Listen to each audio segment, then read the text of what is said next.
आज इस वीडियो के माध्यम से मैं बुद्ध शब्द का अर्थ बता रहा हूँ और बुद्ध की शिक्षा के बारे में सच्चाई बता रहा हूँ। इस समय 2026 साल का जुलाई महीना चल रहा है। पिछले अनेक वर्षों से अपने देश में अनेक लोग बुद्ध की शिक्षा के बारे में झूठा प्रचार कर रहे हैं। पिछले अनेक वर्षों में अपने देश में बुद्ध और बाबा साहब के नाम और फोटो के साथ जितने भी किताबें लिखी गई है, उनमें से अनेक किताबों में कम या अधिक मात्रा में गलत जानकारी है। अनेक लोग बुद्धवाणी को बिगाड़ रहे हैं और जो लोग बिगाड़ रहे हैं वे जानबूझकर नहीं बिगाड़ रहे। मतलब बुद्धवाणी को बिगाड़ने का उनका उद्देश्य नहीं है, पर अज्ञानता के कारण, नासमझी के कारण बुद्धवाणी को बिगाड़ रहे हैं। बुद्धवाणी का ठीक से अभ्यास किए बिना ही बुद्ध की शिक्षा के बारे में किताबें लिख रहे हैं, प्रवचन दे रहे हैं। ये बहुत गलत बात है। इन गलत किताबों के कारण, गलत प्रवचनों के कारण समाज के, देश के लोगों की बहुत बड़ी हानि हो रही है। और ये अज्ञानता, ये नासमझी इतनी ज़्यादा बढ़ रही है कि कुछ लोग बोधिसत्व डॉक्टर बाबा साहब अम्बेडकर जी द्वारा लिखित बुद्ध और उनका धम्म ग्रंथ को भी बिगाड़ रहे हैं। अनेकों ने बिगाड़ा है आज तक, किसने कम तो किसने ज़्यादा। तो आज इस वीडियो के माध्यम से मैं बुद्ध की शिक्षा के बारे में सच्चाई बता रहा हूँ और ये सच्चाई मैं चैलेंज के साथ बता रहा हूँ। और ये चैलेंज मैं किसी को अपमानित करने के लिए या किसी को नीचा दिखाने के लिए नहीं कर रहा हूँ, बल्कि लोगों को सच्चाई पता चले, इस एकमात्र पवित्र उद्देश्य से मैं चैलेंज कर रहा हूँ। तो जिस किसी को मेरा चैलेंज स्वीकार करना है उसे मेरे पास आना होगा, मुझे कहीं और नहीं बुलाना है, बल्कि वो खुद मेरे पास आए। अब मैं जो कुछ कह रहा हूँ आप सब बड़े ध्यान से सुनिएगा। तो बुद्ध इस शब्द का अर्थ है दुख मुक्ति का मार्ग, यानी जन्म मरण के चक्कर से मुक्ति का मार्ग खोज निकालने वाले और खोज कर जिन्होंने स्वयं मुक्त अवस्था प्राप्त कर लिए, ऐसे महावैज्ञानिक को बुद्ध कहते हैं।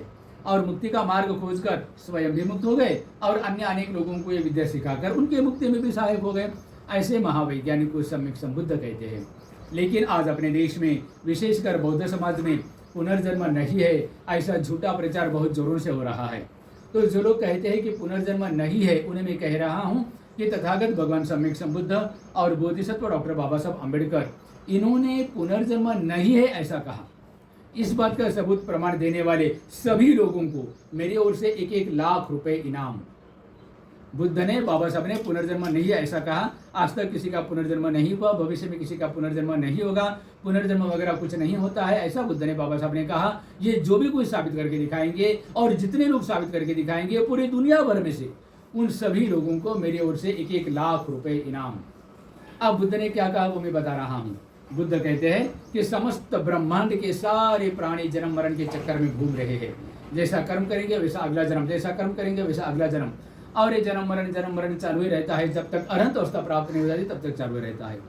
और तथागत भगवान सम्यक संबुद्ध ने कहा कि जितने भी मनुष्य इस दुनिया में है, यह नियम लाखों करोड़ों वर्ष पहले भी था, अभी भी है और भविष्य में भी रहेगा, कि जितने भी मनुष्य इस दुनिया में है उनमें से अधिकांश मनुष्य, अधिक से अधिक मनुष्य मृत्यु के बाद दुर्गति में जाते हैं, नरक में, पशुलोक में, प्रेत रूप में जन्मते हैं। ये कहा बुद्ध ने।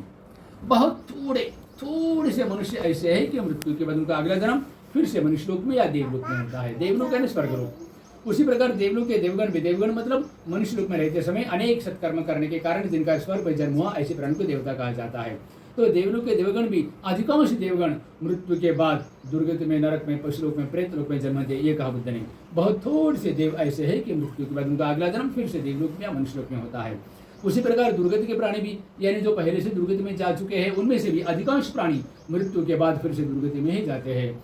दुर्गति के थोड़े से प्राणी ऐसे हैं कि मृत्यु के बाद उनका अगला जन्म मनुष्य लोक में या देवलोक में होता है। यानी अधिकांश प्राणी चाहे मनुष्य लोक के हो, चाहे देवलोक के हो, चाहे दुर्गति के हो, मृत्यु के बाद दुर्गति में ही जाते हैं, ऐसा बुद्ध ने कहा। और फिर एक बार दुर्गति में जाने के बाद उसमें से बाहर निकलना बहुत मुश्किल है, कहा बुद्ध ने, बहुत मुश्किल है। दुर्गति में जाने के बाद अनेक बार तो ऐसा होता है कि अगला जन्म, अगला जन्म, अगला जन्म, यूं अरबों खरबों जन्मों तक दुर्गति में पड़े रहना पड़ता, उसके बाहर नहीं निकलते, मनुष्य का जीवन नहीं मिलता। और अनेक बार तो ऐसा भी होता है कि कल्प के कल्प बीत जाते हैं लेकिन दुर्गति के बाहर नहीं निकलते, मनुष्य का जीवन नहीं मिलता।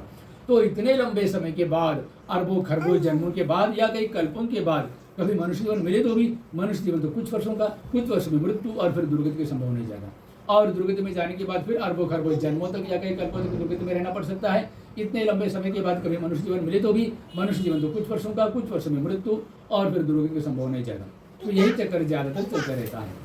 और किस कर्म के कारण कहाँ जन्म होता है यह बताते हुए भगवान सम्यक संबुद्ध कहते हैं, जो लोग शील सदाचार का पालन करते हैं, दान करते हैं, उपोषित करते हैं, अनेक प्रकार के सत्कर्म करते हैं, माता पिता का, गुरुजनों का, भिक्षुओं का आदर सम्मान करते हैं, उनकी सेवा करते हैं, बिना बदले में कुछ चाहे तन मन धन से लोगों के निस्वार्थ सेवा करते हैं, अनेक सत्कर्म करते हैं। ऐसे लोगों का मृत्यु के बाद अगला जन्म मनुष्यलोक में या देवलोक में होता है, ऐसा बुद्ध ने कहा। देवलोक यानी स्वर्गलोक।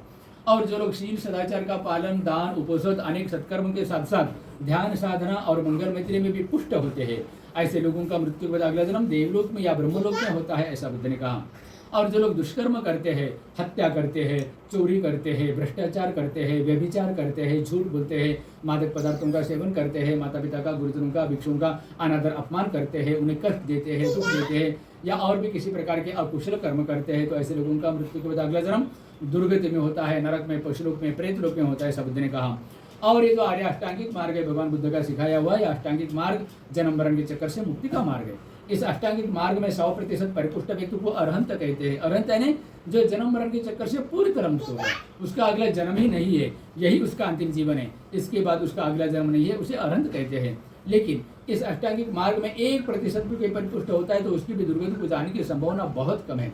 दुर्गति को जा सकता है लेकिन संभावना बहुत कम है, वरना वह मनुष्यलोक देवलोक, मनुष्यलोक देवलोक, मनुष्यलोक देवलोक में जन्मता रहेगा, दुर्गति को कभी जाएगा ही नहीं। और कभी दुर्गति को गए तो भी कम समय के लिए जाएगा, थोड़े समय के लिए जाएगा, ऐसा बुद्ध ने कहा। यानी सत्कर्म करने वालों का अगला जन्म मनुष्यलोक में, देवलोक में होता है। सत्कर्म के साथ साथ ध्यान साधना और मंगल मित्र में पुष्ट होने पर अगला जन्म देवलोक में या ब्रह्मलोक में होता है। दुष्कर्म करने वाले दुर्गति को जाते हैं और आर्य अष्टांगिक मार्ग जन्म मरण के चक्कर से मुक्ति का मार्ग है, ऐसा बुद्ध ने कहा। ये जो विकार है, राग, द्वेष, क्रोध, लोभ, अहंकार, कामवासना, ईर्ष्या, मत्सर, द्वेष, दुर्भावना, इन्हीं के कारण दुर्गति होती है। और अष्टांगिक मार्ग में प्रगति करते करते बहुत ऊंची अवस्था पर पहुंचने पर एक अवस्था ऐसी भी आती है कि अगला जन्म कहाँ लेना यह अपनी इच्छा पर निर्भर है। हम अपनी इच्छा से जहाँ चाहे वहाँ अगला जन्म ले सकते हैं, जहाँ चाहे वहाँ अगला जन्म ले सकते हैं। लेकिन यार अष्टांगिक मार्ग में प्रगति की बहुत ऊंची अवस्था है, ये कहा बुद्ध ने। तो मैंने अभी जो कुछ भी कहा ये गलत है, ये जो भी कुछ साबित करके दिखाएगा उसे मेरी ओर से 1 लाख रुपए इनाम। जितने लोग साबित करके दिखाएंगे पूरे दुनिया भर में से, दुनिया भर के सभी बौद्धों से मैं चैलेंज कर रहा हूँ कि मैंने अभी जो कुछ भी कहा वो गलत है। ये जितने भी लोग साबित करके दिखाएंगे ना पूरी दुनिया भर में से, उन सभी लोगों को मेरी ओर से 1-1 लाख रुपए इनाम। मैं अपना परिचय देता हूँ, मेरा नाम है भिक्षु संघानंद, मैं महाराष्ट्र के नागपुर का रहने वाला हूँ और मेरा व्हाट्सएप नंबर है 9960736212। आप मुझसे संपर्क कर सकते हैं। लेकिन विपश्यना साधक होने के कारण अनेक बार मैं विपश्यना शिविरों में जाते रहता हूँ, कभी 8-10 दिन के लिए, तो कभी महीना 1.5 महीने के लिए, तो उस समय मेरा मोबाइल बंद रहता है। और मैंने अभी जो कुछ भी कहा वो सही है, इसके मेरे पास भी सबूत है। और पूरे दुनिया में बुद्धवाणी का अभ्यास करने वाले जितने भी लोग हैं उनके पास भी आपको इसके सबूत मिल सकते हैं। अब मैं आपसे अनुरोध करता हूं कि इस वीडियो को अधिक से अधिक लोगों तक पहुंचाइए, पूरे भारत में और पूरे दुनिया में हिंदी भाषा समझने वाले जितने भी लोग हैं उन सभी लोगों तक इस वीडियो को पहुंचाइए। फेसबुक के माध्यम से, व्हाट्सएप के माध्यम से, यूट्यूब के माध्यम से। देखना चाहता हूँ इन झूठा प्रचार करने वाले लोगों में से कितने लोग मेरा चैनल स्वीकार करते हैं। एक बात और कहना चाहूँगा, हो सकता है आप में से कुछ लोगों को ये सब गलत लग रहा हो, झूठ लग रहा हो सकता है, क्योंकि अपने देश में झूठा प्रचलित ज़्यादा हो रहा है ना, इसलिए। तो जिन लोगों को ये गलत लग रहा है, झूठ लग रहा है, उनको मैं कह रहा हूँ कि आप जहाँ के भी रहते हो, भारत में, भारत के बाहर, जहाँ के भी आप रहते हो, आप अपने परिसर के, आपके इलाके के, आपके शहर के, आपके जिले के, आपके राज्य के सैकड़ों भिक्षुओं को पूछ लीजिए इस वीडियो में जो कुछ कहा गया वो सही है गलत है। हजारों भिक्षुओं को पूछ लीजिए, आपको सच्चाई पता चलेगा। या फिर बोधिसत्व डॉक्टर बाबा साहब अम्बेडकर जी द्वारा लिखित बुद्ध और उनका धर्म ग्रंथ का अभ्यास कीजिए, मूल बुद्धवाणी त्रिपिटक का अभ्यास कीजिए, दुनिया भर के सभी लोगों को पूछ लीजिए, सभी भिक्षुओं को पूछ लीजिए, आपको सच्चाई पता चलेगा। तो इतना कहकर, हाँ, ये तो बुद्ध शब्द का अर्थ हो गया। अभी धम्म शब्द के तो अनेक अर्थ है। धम्म शब्द का प्रमुख अर्थ है धम्म यानी बुद्ध की शिक्षा, धम्म यानी बुद्ध की शिक्षा, आर्य अष्टांगिक मार्ग, दुख मुक्ति का मार्ग, जन्म मरण के चक्कर से मुक्ति का मार्ग, धम्म शब्द का अर्थ। और संघ शब्द का अर्थ है मुक्ति के मार्ग पर चलने वाला संतों का समूह, ये संघ शब्द का अर्थ है। तो इतना कहकर आप सबके प्रति मंगल कामना करते हुए मैं यहीं पर रुकता हूँ। आप सबका खूब मंगल हो। बुद्धं नमः।